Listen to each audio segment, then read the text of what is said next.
الله أكبر كبيرا والحمد لله كثيرا وسبحان الله بكرة وأصيلا لا إله إلا الله والله أكبر الله أكبر ولله الحمد.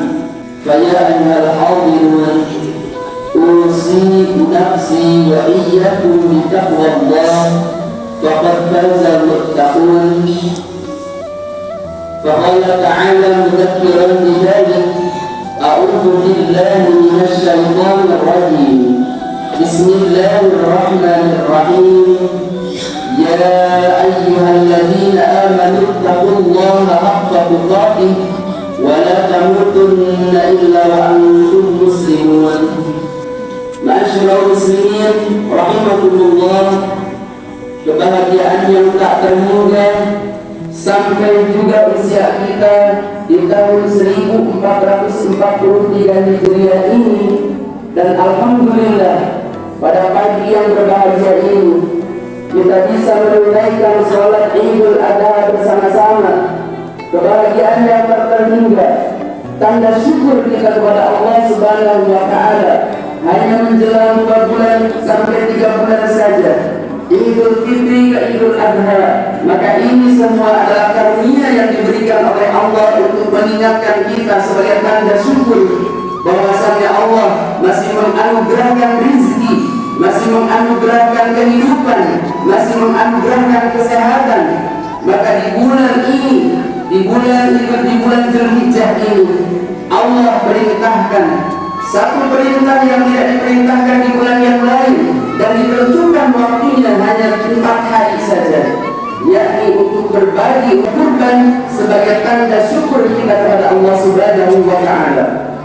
Allahu Akbar, Allahu Akbar, Allahu Akbar walillahil hamd. Hadirin rahimakumullah, pelaksanaan kurban ini tentu saja bukan berlangsung atau bukan disyariatkan hanya kepada umat Islam di zaman kini saja. Akan tetapi sejak zaman Adam, sejak zaman manusia pertama, pelaksanaan kurban ini sudah diwajibkan dan sudah disyariatkan oleh Allah Subhanahu wa Ta'ala. Yang pertama kali diperintahkan kepada Qabil dan Habil, bahwasannya Qabil dilahirkan oleh Siti Hawa dengan keadaan yang kembar, yakni bersama dengan Ibrahim. Sedangkan Habil berikutnya kembar dengan Lahuda.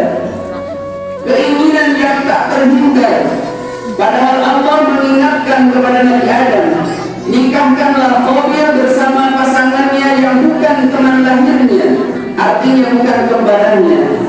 Qabil disyariatkan atau diperintahkan Allah untuk menikahi Lahuda dan Habil untuk menikahi Ibrahim. Akan tetapi apa yang terjadi? Qabil yang memiliki keinginan yang kuat untuk menikahi justru kepada pasangan lahirnya, yakni kepada Ibrahim. Maka disitulah Allah pertama kali memerintahkan, kurbanlah kalian wahai Qabil dan Habil, apa yang ingin kau persembahkan.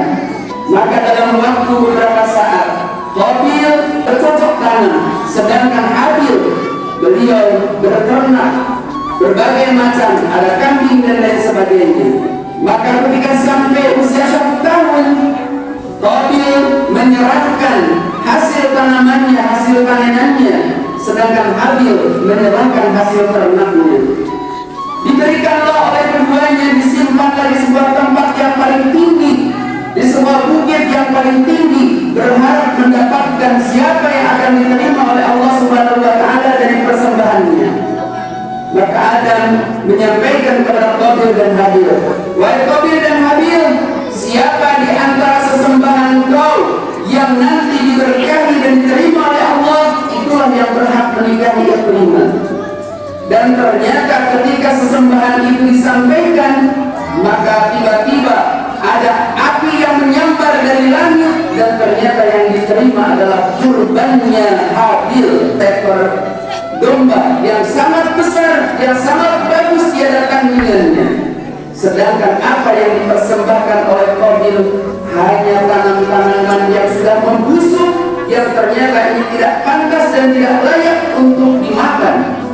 Jemaah rahimakumullah, inilah satu persembahan satu risalah bahwasanya di zaman Nabi Adam alaihi salam perintah kurban sudah disampaikan. Maka dengan demikian yang berhak tadi menikahi Ikrimah adalah Habil. Akan tetapi jahatnya seorang Qabil tidak menerima apa yang telah diterima oleh Allah Subhanahu wa taala, maka berakhirlah pembunuhan terhadap Habil. Dan ini pula lah pertama kali manusia yang melaksanakan pembunuhan bertumpahan darah di muka bumi. Jamaah rahimahullah, berikutnya pada zaman Nabi Ibrahim alaihissalam, Allah Subhanahu wa taala pun memerintahkan untuk melaksanakan kurban. Demikianlah Allah terus-menerus dari waktu ke waktu, dari zaman ke zaman, memerintahkan atau mensyariatkan pelaksanaan kurban sebagai tanda syukur diberkahinya kita oleh Allah Subhanahu wa taala, yang semuanya apa yang diberikan oleh Allah, dan kita diwajibkan untuk senantiasa bersyukur dengan memberikan sebagian harta, sebagian apa yang kita miliki ini kepada Allah Subhanahu wa taala.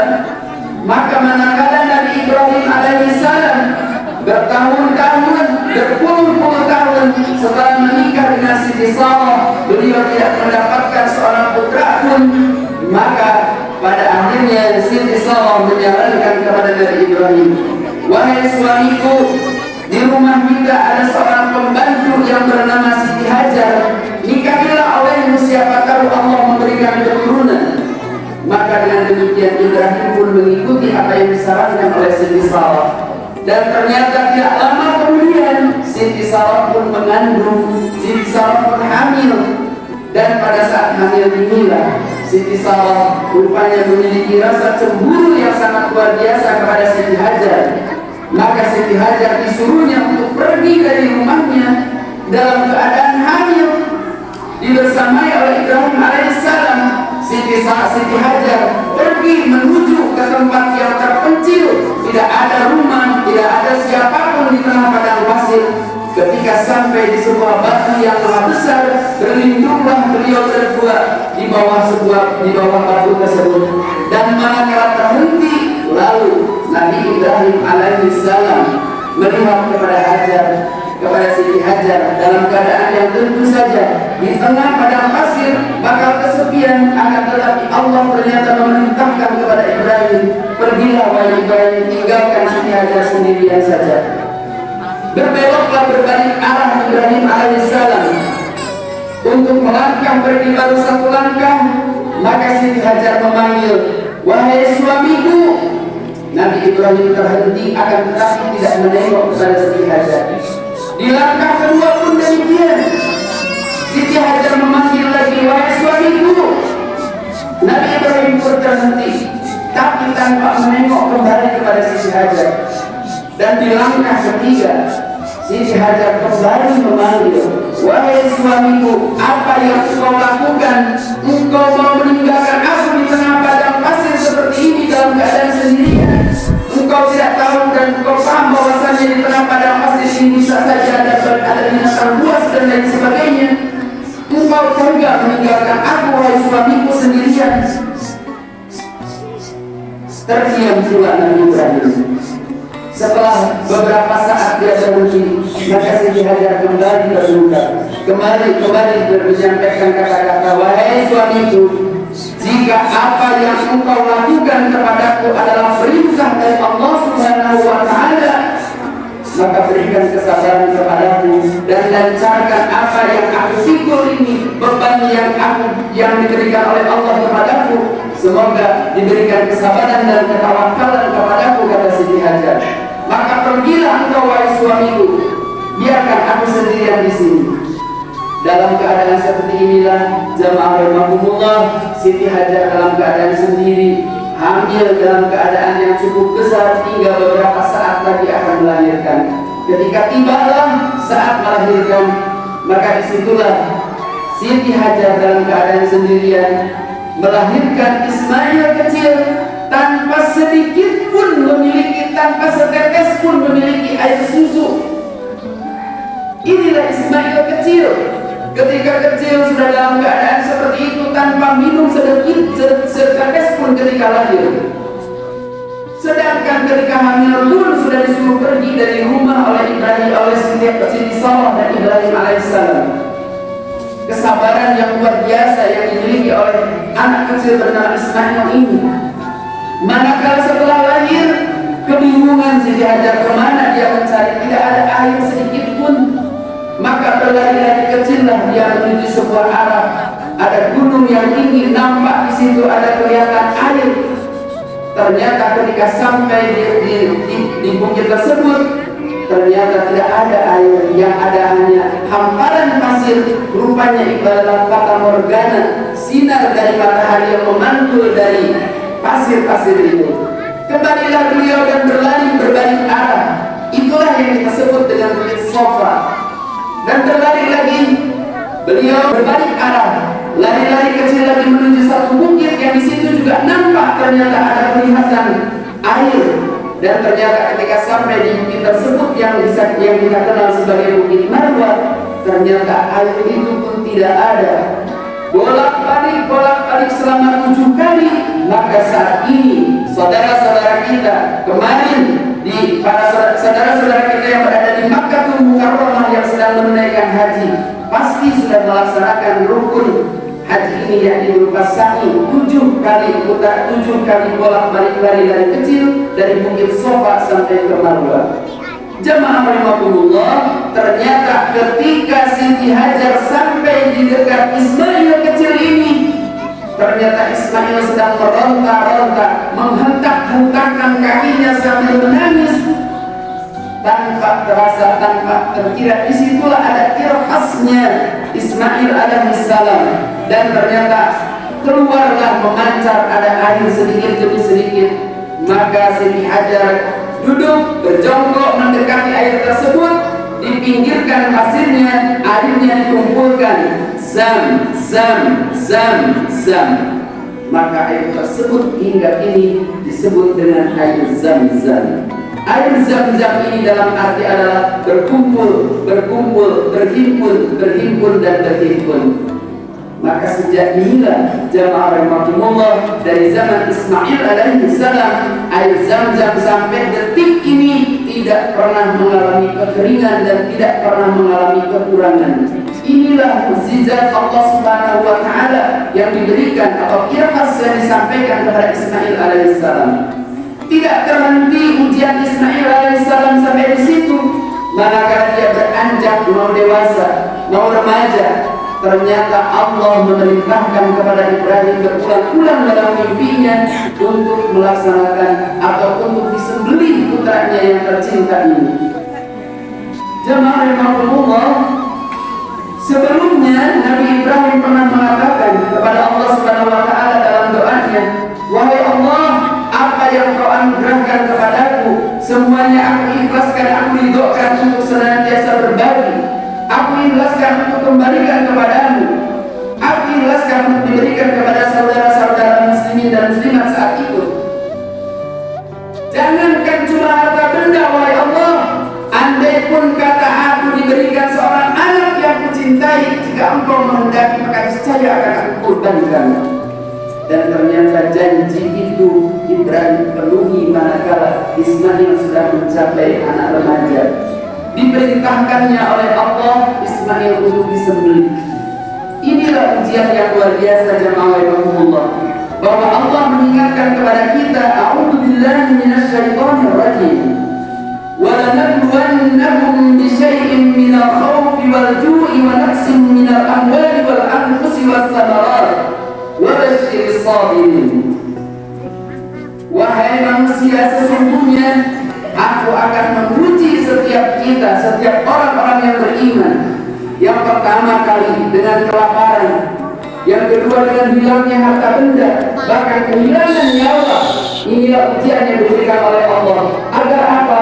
Agar Allah bisa melihat siapa di antara kita yang paling bertakwa kepada Allah Subhanahu wa taala, yang paling beriman kepada Allah Subhanahu wa taala.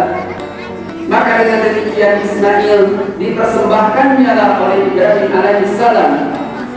Pada saat penyembelihan, pada saat persembahan tersebut, ternyata Allah Subhanahu wa taala sungguh-sungguh menguji bahwa untuk ketaatan Ibrahim yang telah dibuktikan sampailah di sebuah bukit, dan rencananya tentu saja Ismail akan disembelih.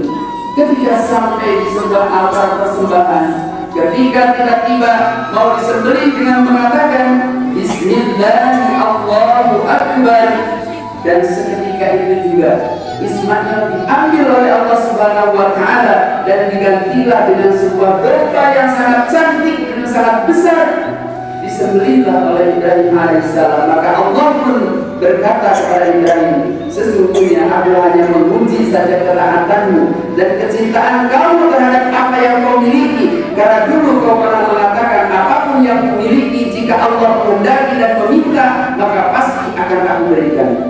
Jamaah rahimahumullah, di zaman Rasulullah sallallahu alaihi wasallam, Allah perintahkan pula untuk melaksanakan berkurban. Inna a'tainaka al-kautsar fasholli li rabbika wanhar inna syani'aka huwal abtar. Allah menyandingkan kalimat kurban ini dengan salat yang sangat luar biasa. Salat yang merupakan satu-satunya kewajiban yang luar biasa di mata Allah Subhanahu wa Ta'ala. Perintah yang tiada lain dan tiada bukan langsung diberikan oleh Allah kepada Muhammad sallallahu alaihi wasallam disandingkan dengan kata kurban. Ini adalah membuktikan bahwa betapa pentingnya berkurban ini. Maka Rasulullah pun pernah menyampaikan, barang siapa yang Allah anugerahkan rezeki sampai dengan bulan Zulhijjah, sampai dengan tanggal 10 dan 12, 11, 12 sampai 13, akan tetapi dia tidak mau berkurban, tidak mau mengalirkan darah kurbannya, jangan pernah dekat-dekat kepada tempat sholatku, kata Rasulullah. Ini adalah ancaman yang terberat buat kita. Kita dianugerahi banyak hal oleh Allah. Allah berikan kesehatan. Bahkan barusan pagi televisi di TV One itu ada seorang anak pemulung yang setiap hari dia mengumpulkan uang, menabung. Setelah 2 tahun terkumpul 4 juta rupiah, dan tadi kami ternyata sudah diberikan kambing, dan insya Allah hari ini akan disembelih. Tidak ada yang tidak mungkin ketika kita berkehendak, ketika kita punya keinginan. Fa idza azamta fatawakkal 'ala Allah. Kita terkadang dianugerahkan selalu merasa kekurangan dan kekurangan. Padahal sesungguhnya bekal yang utama adalah apa yang kita persembahkan untuk Allah Subhanahu wa Ta'ala. Inilah sesungguhnya rezeki yang berkah. Inilah sesungguhnya rezeki yang akan diridhai oleh Allah Subhanahu wa Ta'ala sebagai investasi dan tabungan kita untuk akhirat kita. Maka berbahagialah jemaah Allah. Tadi saya mendengar di sini ada 4 ekor lembu yang akan disembelih dan beberapa ekor kambing. Ini adalah kebahagiaan yang tak terkira.